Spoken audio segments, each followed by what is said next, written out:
Today I'm going to be discussing the book Eleanor and Park, and this was written in 2012 by Rainbow Rowell.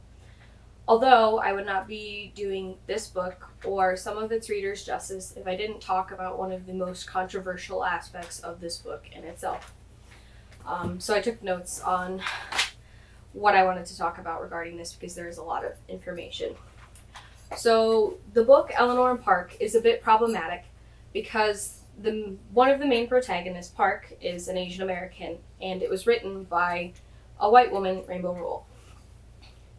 So there are a number of reasons as to why this is problematic and is an issue, but one of the main ones is because it can provide an improper representation of an Asian American, which can be especially damaging for teenagers who grow up seeing themselves improperly portrayed in media. And I can't fully comment on all of the other, issues regarding this because I myself don't fully understand all of the experiences and struggles that others have gone through, which I hold myself accountable for. But I'm going to try and do my best to educate myself and others in the best way that I can by including information from other individuals who can further explain the issues in a way that I personally cannot. So I'm going to try and include as many videos, comments, and reviews as I can in the description box below for those who want to educate themselves more or who want to hear more about this issue explained in a way that I myself am not capable of, explaining. And I'd like to finish this off by saying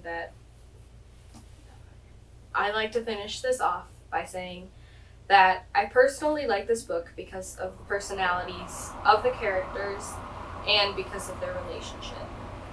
I do understand how problematic it is to have an Asian American written by a white woman who didn't do enough research. But I'd also like to say that I don't want to devalue anyone's opinions or experiences through my own, and I hope that I don't do that in this video. Thank you. This is my cat, Millie. She wanted to make sure that I included a spoiler warning. So I did just want to give you a quick warning and let you know that this video does have some spoilers. Because I am doing a recommendation of the book and not an overarching review, I included plot points that I personally liked. So if you're into spoilers or you've read the book, you can continue on, but if not, I'd recommend reading the book before watching the video. Hello, hair. Okay. I reread this book recently, within the last few weeks or so, having read it originally in 2019, and I experienced a lot of emotions while reading this book. It was kind of a roller coaster for me personally. I laughed, I cried, I swooned, I was happy, I was sad, I was feeling everything all at once. But the main feeling I remember experiencing while I was reading this book, or at least after I finished it, was kind of the same feeling that I think I got when I was a little kid on Christmas morning. I was really happy and really content, and I just felt like it was a really wholesome kind of read that I knew I needed, especially now with everything that's going on. So that's why I have all of my Christmas decorations out, I guess. It's just to kind of show you the warm, happy feeling that reading this book gave to me. So in this video, which will be divided up into 3 sections, I'm gonna just try and cover the main reasons that I like this book and why I would recommend it to other people, or at least recommend that they add it to their to-be-read list if they're interested in the same kind of things that I am. So the 3 sections are going to be the relationship between Eleanor and Park, and then Eleanor and Park themselves is like the characters and kind of their personalities and what I liked about them and how I kind of related to them. And lastly, the writing style of this book in particular. So without further ado, let's get right into it. Actually, I'm going to take a sip of my chocolate first. Oh my god. Oh, this is... Oh god, I felt this on my tongue. So, Eleanor and Park is a pretty typical, teenage romance. They start out not liking each other, then they fall in love, and then they just keep being young and in love teenagers. I guess, like most typical cliche YA teenage romances, as is the case. But Eleanor and Park are outcasts in their town of Omaha, Nebraska in the late 1980s. Eleanor is an outcast because of her weight and because she doesn't come from a regular home life like most kids. And Park is an outcast because of his race, because he is half Korean. His mother is from Korea. And this kind of, I guess, being separated from everyone else is what draws them together. And they initially start talking and developing a sort of friendship and later on relationship through their love of comic books and similar music and other kinds of tastes that they share. So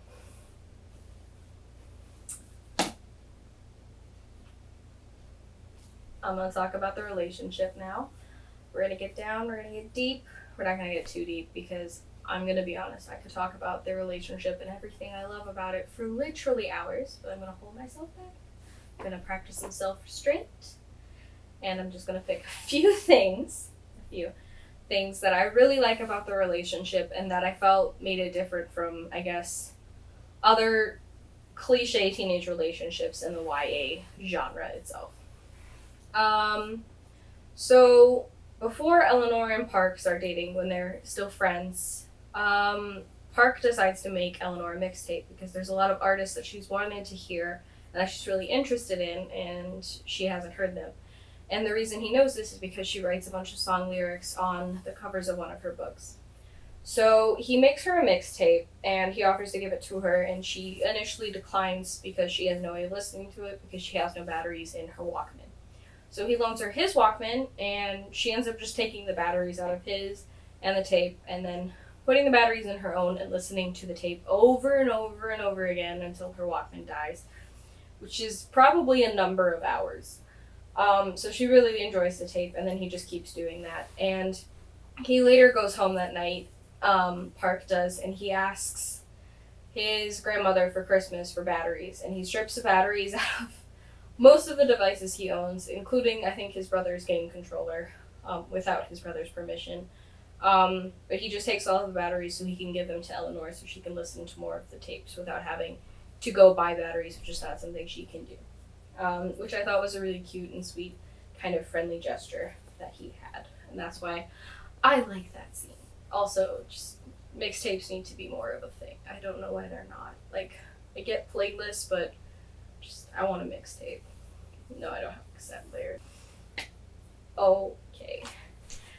My favorite scene in this entire book is by far the hand-holding scene when Eleanor and Park initially hold hands. It's the cutest thing I think I've read in I don't know how many years, but it's adorable. And to give a little backstory, Eleanor is worried that Park doesn't want to stay her friend anymore because she is so unliked by so many of the kids that go to their school and are in their neighborhood. Because of where she comes from and because of who she is and because she is overweight and she looks different. And she's afraid her unlikability or whatever reason that she's bullied will rub off on Park and he'll stop wanting to be her friend. But he reassures her that he will not stop being her friend. And he does this by holding her hand, which kind of sparks their romantic relationship, I guess. It's the transitional period from their friendship to their romantic relationship. And I have a few quotes of Park describing this event, which I think are just, they're so freaking cute and wholesome and good. And I'm going to read a few of those, and it's just from Park's point of view, describing what he feels during this time. And these are on page 71, and then I have another one from page 72. So this is Park. Holding Eleanor's hand was like holding a butterfly or a heartbeat, holding something complete and completely alive. And then the other quote on page 72 is Park saying, when he touched Eleanor's hand, he recognized her. He knew. So they fall hard and they fall fast, and their relationship is it's really wholesome and really sweet. And it's just a really cute part of the book that makes me remember what it's like to be young and hopeful and to have a crush on a boy and to hope that he likes you back and to want to hold hands in the hallway or go to the movies or just to be young and hopeful and in love. Because that it's just such a nice thing to remember. And I really enjoyed reading about their relationship because it reminded me of that time, I guess, in my life.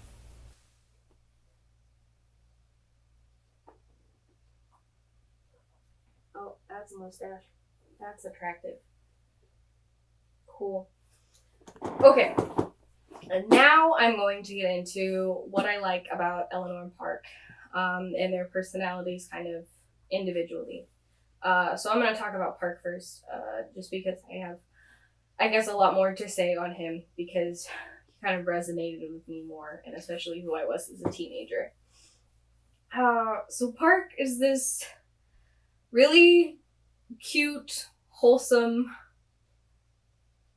adorable boy, and those are most of the adjectives I can and will use to describe Park Sheridan. But I really liked him because he has this super hopeless romanticism about him, especially after he falls in love with Eleanor, which I can 110% relate to at almost any given point in my life. I've always been a hopeless romantic, and reading some of the things that he says about her and some of the things that he thinks about Eleanor were just really beautiful to read. And along that same line, Park has a really unique way of describing the world and kind of how he sees and interprets things. And his descriptions are almost poetic, but they're not pretentious. They're just, the closest I can describe them is just really romantic. He has a really romantic way of thinking about the world and of seeing things, especially pertaining to Eleanor. It made me really happy when I read some of the quotes and descriptions that he has. It showcases how different Park seems from most, I guess, male protagonists, because most of them, we don't really get to see their point of view, and we don't really get to see who they are, and we get to see this really soft side of male protagonists through Park. And it made me really happy to understand what his point of view was in the story. So the quote that I picked to, I guess, kind of describe Park is on page, or I guess how he sees the world is on page 56, and it's him talking about Eleanor's eyes. Any cliche you've ever heard used to describe Clint Eastwood, those were Eleanor's eyes. Having your eyes compared to someone who specialized in the serious, stoic kind of character in Western movies, which I know Clint Eastwood used to do, that was his main thing, is just such a unique point of view and such an interesting way to see someone that I knew after reading some of like Park's descriptions of what he feels that he is definitely one of my favorite characters to read descriptions from because it makes me see the world through his eyes, and it's such a fun way to see the world. That's why I really like Park, is because he's unique and adorable and a hopeless romantic and just one of the cutest things ever. And then to get into why I like Eleanor, which is for a number of reasons, but the main one is she's incredibly confident in who she is as a person, and even at age 16, which Eleanor and Park both are in the time that the story takes place, she knows who she is, and she's not afraid of who knows it. And it's so refreshing to read about a protagonist who, she's snarky and she's funny and she's all the kind of things that most protagonists were, especially at the time, female protagonists were at the time that this book was written. But she's also different in the fact that even though she knows who she is, she's still vulnerable, she's still scared. She still doesn't fully know where she fits into everything. And she has a kind of confidence that I really wish I would have been capable of at her age, or at least that I would have had like later on in life even. And I also relate to her in the fact that she knows she's a bigger girl, and that's the main reason that she's bullied and the main reason that people make fun of her. But she never resents who she is, and she never resents her own appearance. She even embraces it in the way she dresses and embellishes her own outfits and accessorizes herself because she doesn't really care what other people think. Like, she does in some ways, but she doesn't care enough that she's going to change who she is to please other people. I wish I'd known how to do that when I was in high school, especially at age 16 or whatnot. I wish in some ways that I found this book in high school, and in other ways, I'm kind of glad I didn't. But if I had, I think it might be my favorite book of all time if I would have found it when I was younger, because it's something that I desperately wish I had known before I had gotten older. Let's be honest, Eleanor is a badass. And I don't even know why I'm drinking hot chocolate because I'm pretty sure it's at least 80 degrees Fahrenheit outside. But live and learn, I guess. So here we are. Oh, that's a candy cane. Okay, goodbye. One thing that I really liked while reading this book, which I thought was really different from a lot of the other ways that YA books are written, was the writing style. And it uses third-person omniscient, and it switches points of view from Eleanor and Park. But the unique aspect was that this book is almost written in a way that seems like a 15 or 16-year-old girl is relaying the story to either her parents or her friends at the mall. And the way that this is done is through a lot of interjections of phrases that teenagers commonly use, like Jesus or God, or I don't know, insert another teenager phrase here. I'm not sure which one teenagers use nowadays because I'm a little too old to be relatable anymore. But it's really strange when you first start reading the book, and then as you keep going, you kind of realize it and notice it more and more. And one of the scenes that I thought kind of best described the narrator's interjections was one towards either the middle end of the book, and that's on page 274. And to give a little pretense as to what is happening, Eleanor and Park are in the back of Park's mom's car. They went on a date. Park drove her around town, and now they're getting up to some funny business in the back of the car. And the narrator gives some interesting insights, I guess, into what is happening. Although it's still PG. She's keeping it light. It's still PG. I'm sorry, I laugh every time I read it. So again, this is on page 274. If you're watching them now, and you totally could because the windows weren't fogged over yet, you think that Eleanor and Park did this kind of thing all the time, not just the once before. And it just reminded me so much of a Valley Girl from the 1980s, just relaying the story. And even, I guess my biggest example of a Valley Girl is Cher from Clueless. So it kind of seemed to me like Cher was narrating the book.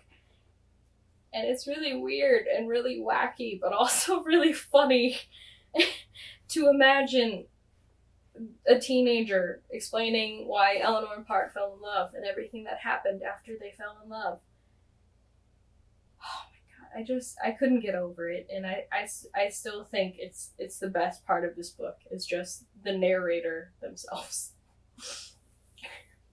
Another thing that I really enjoyed about the writing style of this book, and I'm not even sure if this would fall under the category of writing style, but that's where I put it, is that there's a lot of there's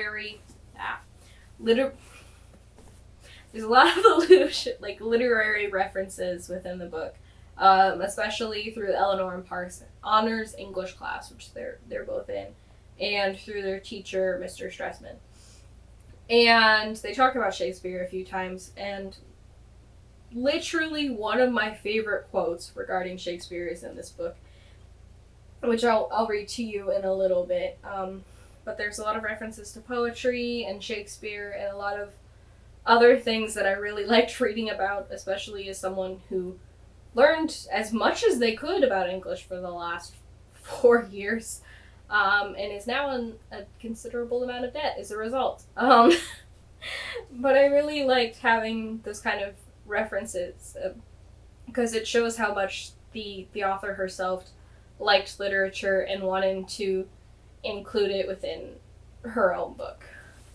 So the quote I'm going to read you about Shakespeare is on page 44, which I was literally just on. Why did I have to look at my notes?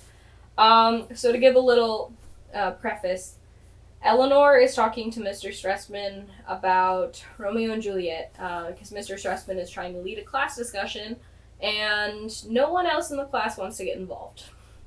So he kind of prods at Eleanor until she responds to him and gives her own 2 cents regarding the play.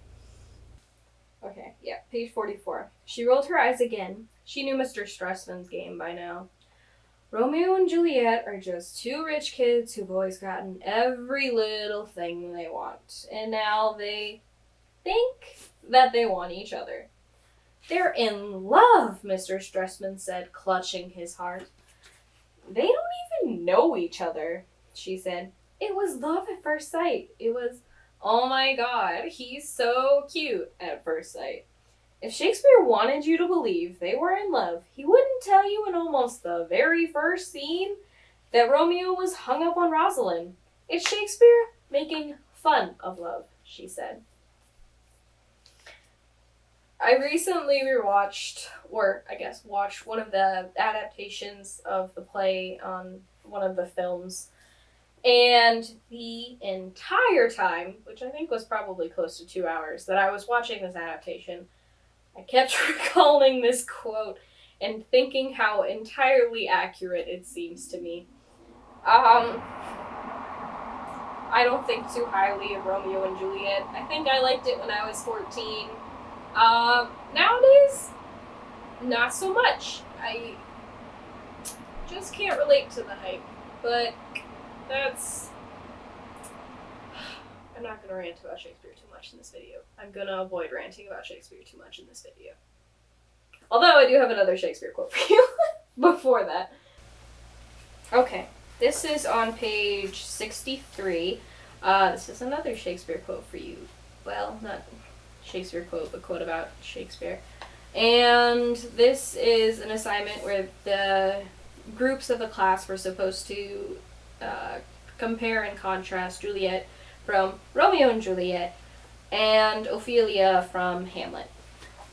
So I thought this quote kind of summed up the 2 characters pretty dang well. Crap, Cal said. What have we got? Ophelia was bonkers, right? And Juliet was what? A 6th grader?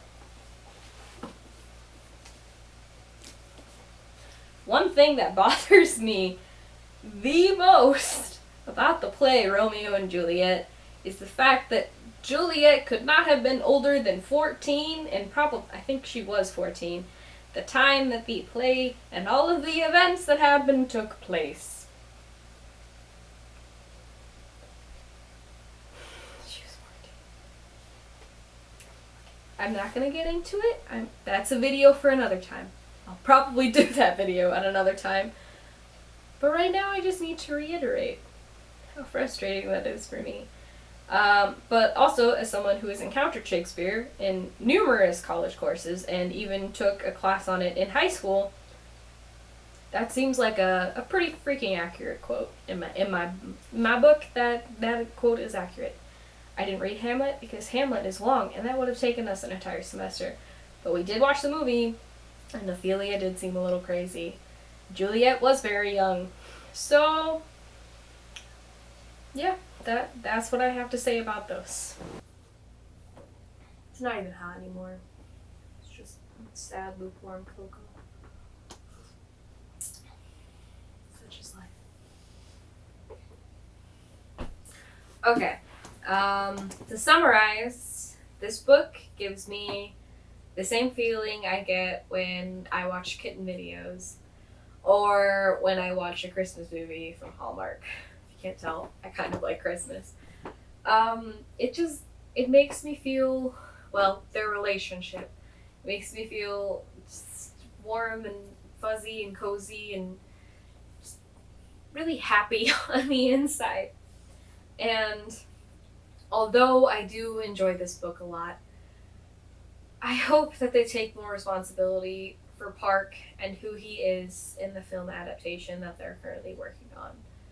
Because it's an issue and it's something that needs to be addressed and that they desperately need to fix to honor Park as a character and those who are upset with the inaccurate representation of themselves through this book.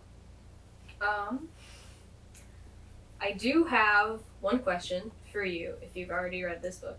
If you haven't, well, you could hear the question too, but answer it after you've read the book.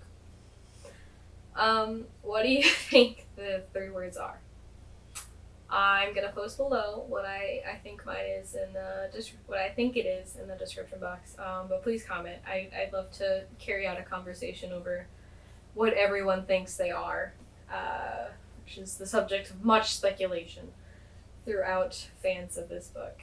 And I'd love to hold a conversation with you guys about it. Lastly, if you have any other resources, reviews, videos, comments, concerns, otherwise, that you think I should include, that I didn't already list in the description box, I'm going to try and include as much information as I can possibly cram in there. But if there's anything else you'd like me to add, please comment or contact me, because I'm always willing to learn more and I'm always wanting to include as much relevant information on a topic that I don't fully understand as I can. And I really want to educate myself on this issue. So that's about all I have to say regarding one of my favorite books, Eleanor and Park. And I'd like to thank you for watching this video and for spending time with me. And I'll see you later. Until then, I hope you feel happy and warm and cozy and you do the things that make you feel that way. Thank you.